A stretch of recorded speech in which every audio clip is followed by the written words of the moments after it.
Ang susunod na programa ay rated PG. Patnubay at gabay ng magulang ay kailangan sa mga batang manonood.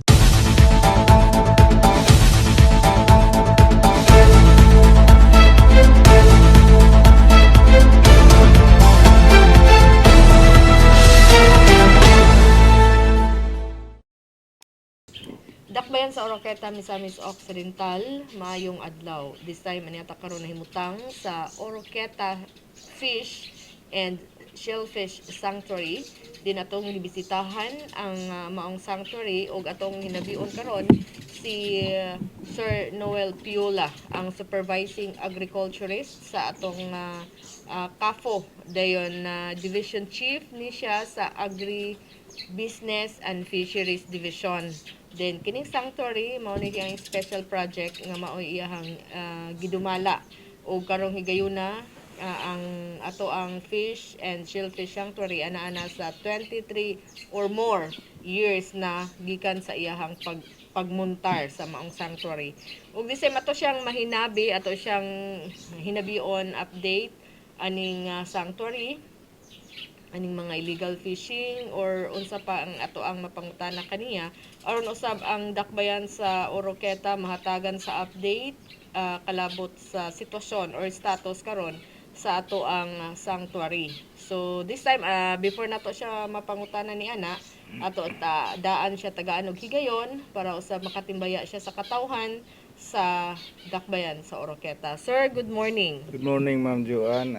Thank you kay tagaan ninyo og higayon ang ato ang buhatan aron pagpadayag sa kung unsa man nga mga komentaryo sa publiko o sa ubang tao sa atong pagdumala aning atong kadagatan. Apil na ini ang atong Fish and Shellfish Sanctuary diri sa Mubod sa atong dakbayan. Sir, last natong bisita din ubay-ubay ang atong nahisgutan kalabot sa inyong pag-regulate sa mga regulation diri sa atong fish sanctuary din sa atong dakbayan o dagandag ubay-ubay sad ang mga reklamo, mga mulo or even makadawat mo og mga death threats, mga threats gumikan sa pagmuntar sa maong sanctuary. Pero sa atong nakita karon hapsay or wa ko kahibalo og unsay gyud sa ground nga kamo ang imuhang mga katawhan nagdumala or nagpatuman, nagpadayon pa-implementar sa mga balaudnon din sa sanctuary. Sir, kumusta ang ato ang mga fishermen karon ilabi na sa problema sa mga illegal fishing aning atong duol sa ato ang sanctuary? Atong unaon siguro, ma'am, nga ang gimugna nato nga Fisheries Code of Oroqueta City way back in 1999. Yes, sir. Muna atong gipahamtang pagkakaron. Muna inyong dayon pagkakaron gidugangan na pod na kay giadaptar man sa atong sangguniang panunsod or mismo ang Oroqueta City. Yes. Ang balaod sa iba mo. Okay. So medyo nadugangan ang iba mo, sir, Iligan Bay, iba mo Iligan Bay Aquatic. iba mo Iligan Bay Alliance, Okay. Misamis Occidental. Okay. Dayon mo Iba na mo ato balik ko sir ha. Iba mo Iligan Bay Alliance in Misamis Occidental. Okay. Comprises ni siya og 8 ka lungsod o isa ka syudad apil Okay. ni atong Oroqueta. From Plaridel down to Sinacaban. Yes. So mo na nga usahay ang mga balao didto nagkaparehas, no? So sama lang ni pag-implementar sa to ang 3 days ban period sa fishing. Dayon doy uban pa nga mga penalties gipasak-an, no? Gipadak-an. So mo na ang kabaguhan karon, pero in generally ang balao nato sa fisheries just the same. Okay.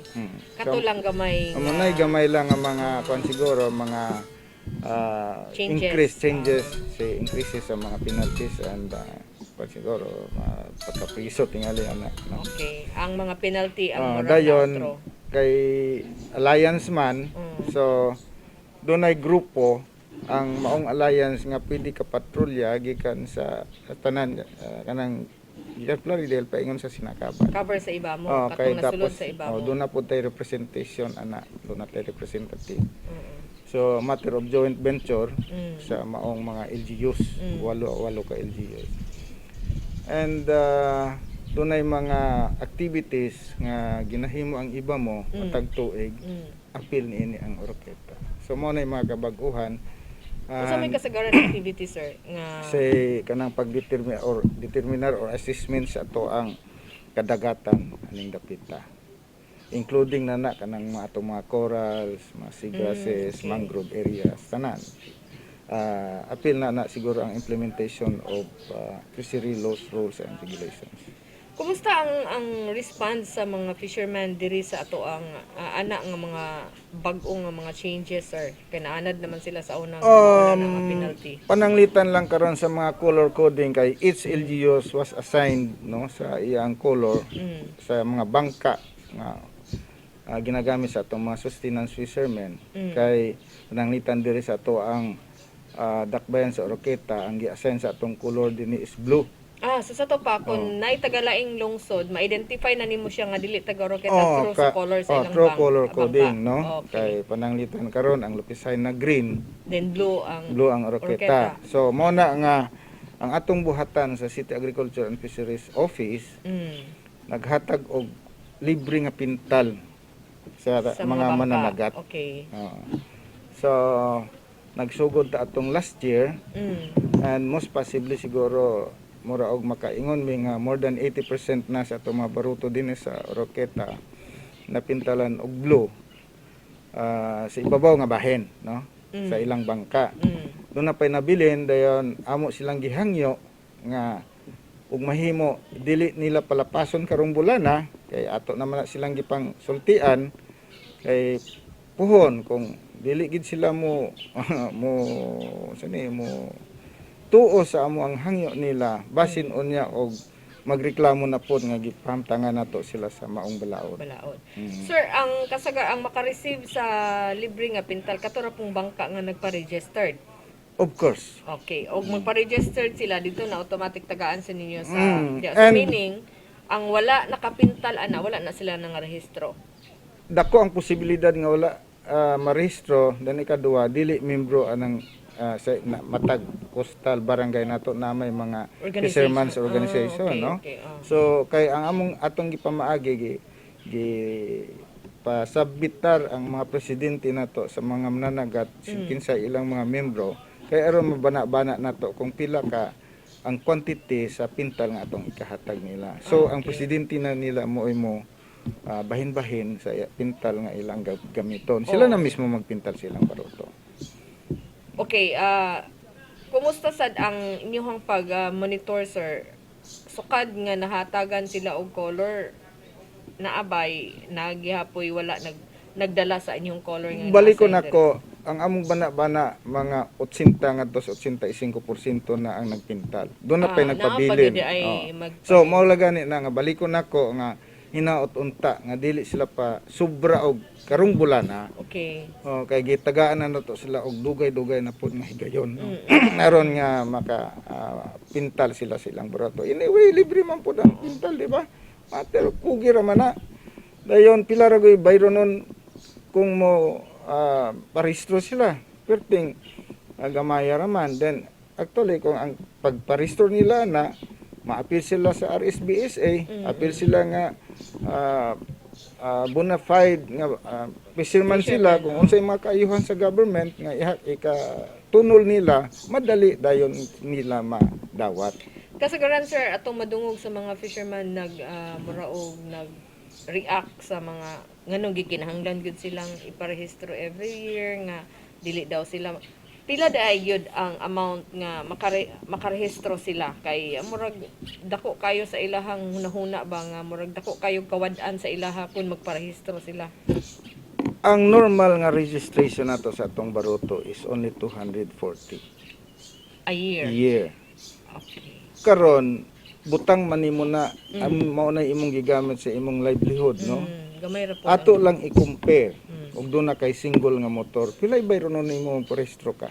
more than 1,000. Siguro ang gasto nimo mga 1,600 plus. 240 sa atong mananagat. Ang kasagara nga motor gali, single nga motor nga ginagamit sa atong katawhan para lag-lagra na. Di ba? Ang ila is para panagat. What is 240 pesos sa isa ka tuig bayron nun ni mga stock sa government? And aron pod nga maristo ka nga mananagat yung kang tinuod. Karon kung dili ka mag silbi due nimo sa government, unsa malang ka dili day ka lumulupyo, dili day ka fisherman. Maupod. Dili man dai pod dako kaayo ang gi-require nga registration fee para mahimo kang legal nga fisherman dinhi sa Dakbayan. So may mang maklaro gid ang gidap-on sa ilahang registration fee, sir, kay mo gid kasagaran nga maoy complain nga nganong iparehistro nga 200 plus naman dai for the whole year. Sir, naay gamay nga kuan pod murag issue nga hing sulpot karon nga ang mga manginhasay gidakop daw. Unsa man ka tinuod, sir, naabay mga insidente nga naay mga nangadakpan nga mga nanginhas? Ang amo lang siguro maistorya din na nga basta dili lang fishing ban. Libre gina atong katawan manginhas kanang gleaners kintahay. Magawas kung musulod sila sa sanctuary or mo-action sila sulod sa sanctuary kay ato yung badlongon. Wala pa masukad nga nagdakop mi og tawo nga nanginhas. Bisan pag pila ka oras sila Bisan pag pila pa ka oras lang kuan kay that is their right. Okay. No. Pero kana lang baliko nako pag nanginhas sila sa sulod sa atong sanctuary, so ginadili gina siya. Sir, pila ka kuan? Unsa ka layon gikan sa perimeter nga nagkuan sa sanctuary? Unsa ka layon sila pwede nga makaduol sila sa Actually dunay buffer zone ang ato ang boundary line sa atong sanctuary. Okay, That is 10 meters. Pero kung unsay siyempre tao man ta, gani kung unsay ato nalana pasagdan usay nga nginhas ra mampod bisag isang tupa lang. Basta mo layo-layo jutay sa ato ang lubid kay doon naman ay mga pataw, okay lang. Pero kung ang uban man god na magoy panahon nga murag mutikang yun bitaw, isa or duha ka tikang, that is the time nga ang atong mga personahe din sa atong sanctuary badlungon ka. Naay mga insidente gid, sir, nga motikang naagyod. Naagyod daghan ana. No? Mo na kung say siyempre anak magisiguro ng Pilipino testingan gyud kung doon na bay mo kan gyud din doon na bay gatukaw. Okay. Anong mga gabi, sir, na ay mag-duty diri sa sanctuary? Wala ba'y mga insidente sad nga manay mga forced entry sa mga fishermen sa gawas nga gusto morumpa gid sila kay mosulod diri dayon nakahatag ba nag-threat sa mga nagbantay sa diri sa sanctuary? Year 2020 doon natay na apprehend nga upat ka taon ta to pero ang tulo kay minor de edad man. So gi-turn over na to sa DSWD. Ang isa ra po'y napahamtangan nato og silbi silot nga fine, no? Gipabayad lang siya valor og 5,000 pesos. On record man na siya. Taga-mubod, mismo taga-mubod ha. Okay. Taga Puro 4 mubod diri sa atong Dakbayan. Murag katurang insidente nga among namatikdan aning 2020. This 2021 kay bago wala pa. Wala pa. Pero kung ugaling mawad-an og bantay ang sanctuary sa inyong hunahuna na agyod mosulod. Pinakadako na siguro ng isa ka adlaw kung mawad-an og tawo ning sanctuary sigurado ko. Doon na gay mo sulod. Kay sumala god bisag pagkakaron makita nato man nga doon na may baruto nga mamukot bitaw anang kilid-kilid. Bila ra goy pagsulod nila ana og hunahuna nilang walay tawo. So within minutes. Naagyoy wala gyud ni dili gyud biyaan ang maong sanctuary kay, bisan sa gabi. One time kaniadto dili lang ta manghinatlan og tawo. Nga amo gid tong tuyo pod nga pila gyud ka minutes nga makasulod makapamukot sila nga daghan kayo ang kuha nila. So within 15 minutes time, ang usa ka tawo nga namukot sa sanctuary diri sa sulod, nakakuha na dayon og 17 ka kilos. Pero 15 katong tawhan, 15 minutes lang ha. Okay. Kay atong itistingan gyud og kon siya dakpon ginamo siya. So mo to nga nadakpan na to siya na provision, pero diha nimo makita nga pila ra to kadupa tong yang pukot murag 5 kadupa ra man tingali to. Di nakakuha 15 minutes time nakakuha siya og 17 kilos nga isda, classic. So napahamtangan gid siya. Napahamtangan gid siya og silot kay nadakpan gid siya on the act. Kato ra pod nga incident nga nakadakop mo nga Duha mga ka bises. Duha ka bises. Pero taod-taod na. Todo na. Sa imong assessment karon sa mga fishermen nga na diri palibot ninyo, sir, kumusta ikumpara sa una? Makaingon ko nga mura og nakasabot na sila sa ato ang mga pamalaod sa fisheries kay dili na magid kaayo daghan nga mga insidente nga dunay illegal fishing nga nahitabo. So bot pasabot ang ato ang IEC mura og epektibo and tingali wa gyud magpabaya ang atong buhatan kapag pahinumdom sa atong katawhan ug unsay mga maayo og dili maayo nga ilang buhaton sa atong kadagatan.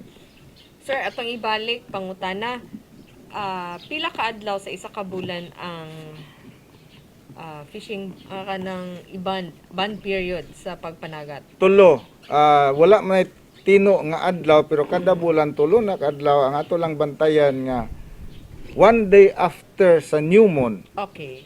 Diha magsugod ang ban. Pananglitan ang new moon is 1. So diha magsugod ang ban sa 2. Alas 12 uno sa kagab-ihon sa 2 diha magsugod mahuman pud na og 4 sa alas 12 sa kagab-ihon. So sa isa ka bulan Tulo ra ka tulo adlaw. ra ka adlaw ang pero ang kana nga ban period para raman pod unta na sa ilaha sa mga fishermen. Of course kay giistudyuhan man nato na nga kanang dapita or kanang panahon na ang atong kinhason ug atong mga kaisdaan most murag ubay-ubay sa porsyento sa ilang populasyon. Mao na panahon nga ting itlog o ting pagwaswas nila sa ilang mga matured eggs para mahimo na pong susama nila. So at least dunay panahon or matagaan na tong panahon atong mga kinason og isda nga makapanganak aron pod nga kinsa mo po yung makapulos ana kita mismo pong makatawhan og mga mananagat aning dapita. Sir, refresher sa mga tawo aron dili gid sila makalimot ngano na ay sanctuary. Pwede siguro nimo mahatag bisag gamay lang kato lang gamay lang kaayo nga rason ngano na ay sanctuary kay basin usa ba ang uban makalimot sila sa rason sa sanctuary ang ila mo ng ilahang kasuko magpabilin. Sa naga-eskwela pa ko way back early in 1980s.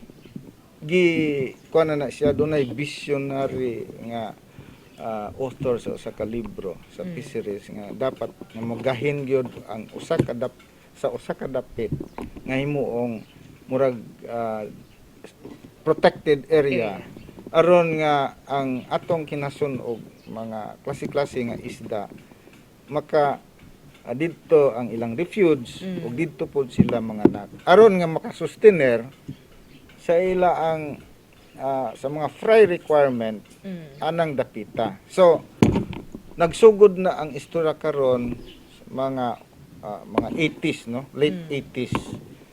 Mo na nga kita kay na-assign man ta diri way back 1987 sa Oroqueta. 10 years after kay dugay-dugay gito na aprobahan nato ang proposal nagsugod ang atong sanctuary. Gani ang palisiya gid anang marine protected area nga dili lang mosobra og 10% sa total area nga sa kadagatan sa usa ka dapit dili mosobra sa 10% ang himuon nga sanctuary, no, or marine protected area. Kay aron pod nga dili pod dili ba mapiktahan ang panagat sa atong mananagat anang dapita. So gani ang atong sanctuary is gihimo pag 25 hectares, wala gani ni kaabot og 1%. Okay. And bisan pa ingon ana ang nahitabo, ato lang maobserbahan kada adlaw samot na gyud Sabado, Domingo or holidays nga dunay dako nga hunas ani atong kadagan bisan pag ani dili hunas adlaw o gabi dunay manolo or manginhas maadlaw. Pananglitan lang dunay 300 ka tawo nga manginhas tibuok o roketa. Mukuha lang og tagtunga sa kilo nila. So that is 150 kilos per day. Una-unaon nimo unsaon pag-replenish ana. Kung wala tay sanctuary, wala ta aning protected area, kinsa man pud karon mo ay mo supply readily sa maong mga fry requirement sa isda o sa kinhason. Bulahan na lang nga doon na tay inana kay ngano bisan tuod grabe ang pressure nga nahitabo sa to ang tidal flat area sa atong kinasan. Pero doon na lay pahiuli gamay diri sa to ang sanctuary. Gani siguro kung mahimo pa gani padak-an na para lang nako. But tungod kay siyempre kaning Pilipino kung sa medyo basta ingon na ana nga mga issue, environmental issue or activity, dako gyud og pagbabag, no? Gani pagsugo nato diri way back in 1997 tibuok halos nga barangay Mobod na alkontra ang maong activity or maong proyekto. Pero nakita nila within 3 years time nga di ay maayo di ay na nga Sila ra po'y nakabenepisyo. sila ra po'y nakabenepisyo. Dili lang taga Mobod, kasikbit nga mga kabaranggayan. Tungod kay gasigi ka provide siya. Oh, kay kung mao gani na hunaon lang nato na kanang manginasay everyday ha 20 kung mahimo pa siguro 24/7 nay manulo nay kung gabi nay manginas maadlaw usaon na lang na taon pag pabalik so sa atong mga natural nga mga resources kung wala ta naghimo ni ana. So ingon ana ang dako siguro nga rason ngano nga namugna gyud ni ang ato ang marine protected area dinhi sa Mobod. Okay sir, taga na lang tayo siguro ka na ko gigayon para usab makahatag og mensahe or panawagan sa katawhan ilabi na tong mga fishermen nga hangtod karon pag yun sila nakasabot sa unsay tumong sa sanctuary sa ilang dapit. Unang-una atong gihangyo ang atong katawhan labi na sa atong mananagat dinhi sa Roketa. Kita taga Roketa. Kinsa may magpangga sa Roketa, kita mismo nga taga Roketa. So atong panggaon atong dapit, atong ampingan ug ipadayon nato ang mga laka nga diin ang atong mga recursos naturales nato maprotektahan diha manggod pud ta mabuhi sa maong dapita. So lastly, ato gyung gihangyo nga ang pagtinabangay nato dinhi sa atong dakbayan sa Roketa moray maka pugong sa ato ang kinanglanon sa atong panginabuhi. Okay. Salamat og mayong buntag. Okay, dahan kayong salamat Sir Noel Piola, ang Supervising Agriculturist Division Chief sa Agribusiness and Fisheries Division ug mao'y nagdumala dinhi sa ato ang Oroqueta City Fish and Shellfish Sanctuary. Gikan na lang diri nanukad sa Oroqueta Fish and Shellfish Sanctuary. Ako si Joanne sa Rigumba, Antasuda. Akong kauban si Rulix Antasuda, si Idel Anthony Pasyolan o si Clabil Salibay. Dahang salamat.